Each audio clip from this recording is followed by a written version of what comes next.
was 10 years old, with a heart like a storm, when I found that old man in his faded uniform. The straw hat tipped low in a concrete seat by the edge of the river where the slow currents meet. I told him my friends didn't want me around. He watched his red bobber, didn't make a sound. Then he said, son, you can't force a trout to the fly. Just be the right bait and the right ones will bite.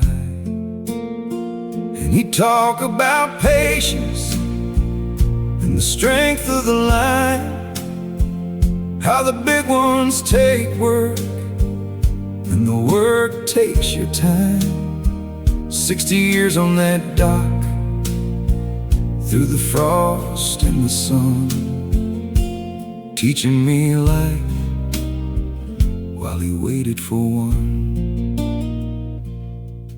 By 20 I came with a girl on my mind who was beautiful, reckless, and hard to define. I asked, how do I keep her from drifting away? He adjusted his reel. In the heat of the day, he said, if you pull too hard, the knot's gonna break. Sometimes you gotta give more than you take. You can't let a dream, if you're shaking with fear, just cast with your heart and the water will clear. I came back at 30, my spirit was low. The world was a grind and I'd nowhere to go. He looked at the clouds and he whispered to me, even the storm is a part of the sea. My wife's at the house and she's tapping her feet. She says, I'm a fool for this concrete retreat. But I told her one day I'll land the big prize, and the hope in his heart was as clear as the skies. I noticed he always walked home with a frown,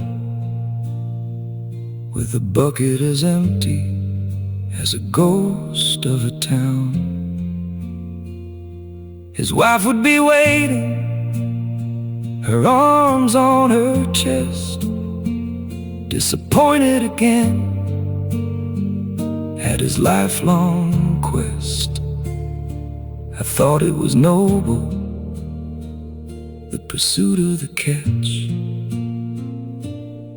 the dedication that no man could match. I'm a grown man now, with a son of my own. I went back to the dock where the moss had grown. He looked a bit older, but he still had that pose, still staring at ripples, still bearing his soul. I said, old man, you've taught me the best that you can. You made me a fisher, you made me a man. But in 60 long years, tell me, what was the tally? How many fish did you pull from this valley? The old man sighed and he reeled in his string, bare a shimmering thing. He looked at the bucket, then he looked at the sun, and he whispered, "Not a damn one."